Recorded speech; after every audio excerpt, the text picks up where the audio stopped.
Hey, welcome back everyone. Happy May the 4th. It is now officially Star Wars Day around the world, and a lot of fans finally got the official full-length trailer of the Obi-Wan Kenobi TV series. Some fans out there wouldn't really go as far to call it a full-length trailer. It's more like a second teaser because of how short it is, but Disney and Lucasfilm did that on purpose in order to really kind of build the hype and save a lot of surprises for the show, so I think that's kind of smart for this 6-part series. This is Mike Zero. Make sure to subscribe if you are new to the channel for future Star Wars updates. Also, by the way guys, make sure to drop a thumbs up on this video to support the channel. I thank you all so very much for the kind support. It is greatly appreciated. Now, there's a lot of things happening for the Kenobi TV show. A lot of things are going to be inserted into this series between characters like Owen, Lars, Beru, Obi-Wan Kenobi, Luke, Skywalker, and we have a lot more in the works as well, such as the Inquisitors, Darth Vader, and more. So this show has a lot to offer. You know, we have a new character named Reva, and she's going to be one of, and I say one of, the main characters that's going to face Obi-Wan Kenobi later down the road. Now, the full-length trailer, you know, some people are saying that there's a lot of recycled footage in there, and I will agree. There's a lot of reused shots that we already saw in the first teaser that's now implemented into the official trailer, but we still got a lot of new footage. And some fans are saying some of the footage was underwhelming. Toward the end, though, was the real overwhelming and exciting footage that included Darth Vader. And that brings us to the subject of today, involving Darth Vader in the Obi-Wan Kenobi TV series. Now, apart from the actual trailer, which by the way I thought was amazing, it was spot on, it really gave us a deep dive into the struggle between, you know, the Empire trying to track down Obi-Wan and how they're trying to use all these bounty hunters and what Reva calls lowlives to find Obi-Wan Kenobi across the galaxy.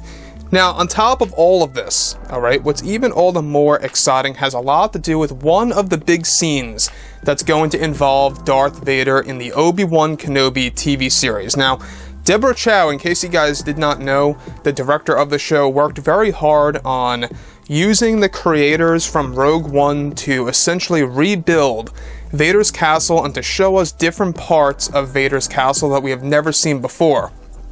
Now, we already got a nice glimpse of Vader in the trailer today, as well as on the official poster of the Kenobi TV series, and some art out there as well. But Deborah Chow actually worked on a very detailed scene that's going to be implemented in Chapter 3 of the Kenobi TV series. So by the way, if you guys don't want spoilers, I suggest that you guys go ahead and back out of this right now. Now, one of the major scenes is set to involve a moment in which, of course, Darth Vader is actually implemented into the bacta tank once again, just as we saw in Rogue One: A Star Wars Story. So in case you guys did not know, Rogue One: A Star Wars Story gave us Darth Vader inside of that bacta tank, but it was always very vague. You could never really see through it, and they did that on purpose. This time around, they're actually going to show us Vader in great detail, without his mask on, inside of the bacta tank, being pulled out by these biomechanical medical droids. And they're going to pull him out, and they're going to set him into the suit. And we already got a glimpse of that in the actual full-length trailer of the Kenobi TV series, and that all lends credit, by the way, to Chapter 3 of the Kenobi TV series. Chapter 3 is going to be the very first chapter in which Vader appears. So for the first 2 chapters, guys, the very first day on May 27th, alright, we're not going to really see Vader the way that you think we will. So just want to put that out there. With Chapter 3, 4, 5, and 6, 4 episodes total, Vader will have a very strong presence in the Kenobi series. But back to the Vader castle sequence. We're finally going to be able to see Hayden Christensen this time around in the actual suit without the mask on. And they're going to show us that. In fact, there is, of course, one scene that was already filmed between Deborah Chow and the creators, where Hayden Christensen actually has recovered burn marks and burn injuries on his face. Essentially, the bacta is helping him slowly heal over the years. Not rapidly, however, like, you know, what happened with Boba Fett. This is different because of how deep Anakin's injuries really are, so it takes years upon years to recover some of the burns on his face. So this time around, in this particular scene that takes place in Vader's castle, he eventually gets in the suit. He's wearing some kind of breathing mask that actually appears very near similar, like a gas mask.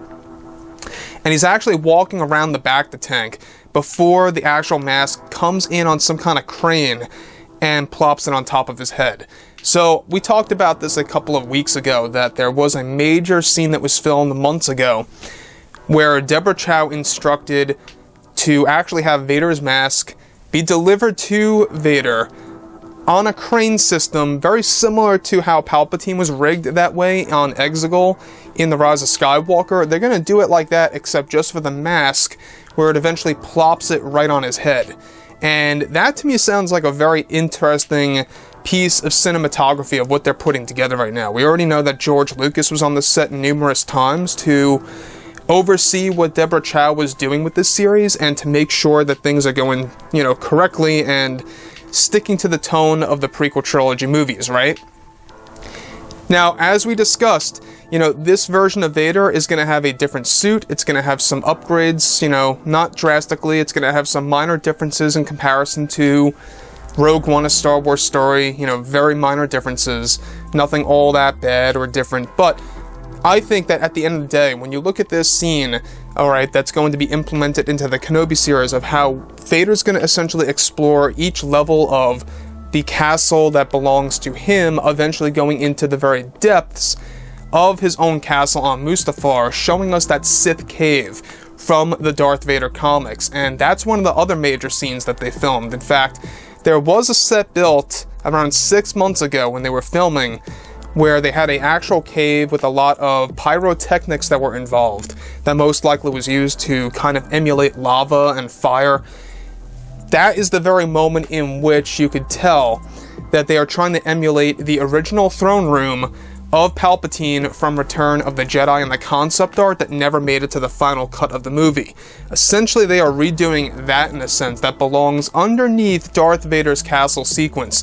And that, to me, I think stands out a lot as well.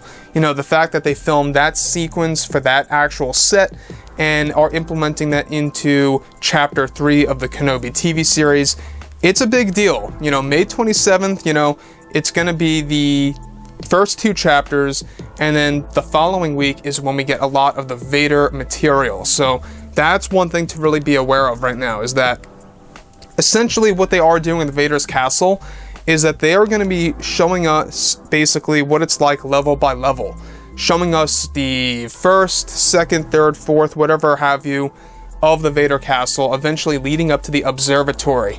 And we never really got to see the very, very top, the very top of Vader's castle. And that's another thing that will be explored in the Kenobi TV show. So overall, I think that everything that Deborah Chow is doing right now with the Kenobi series, of how it's going to explore, the Sith cave that takes place under Vader's castle, and how it's going to lend credit to the original Palpatine throne room from Return of the Jedi that we never got to see in live action form. This really sounds like a very special moment in Chapter 3 that's going to give fans a lot of things to look forward to. So on top of all of this, guys, drop a comment below. Let me know through all of this in the comments, and if you guys did enjoy the content for today, make sure to drop a thumbs up on this video to support the channel. I thank you all so very much for the kind support, and I'll catch you guys next time.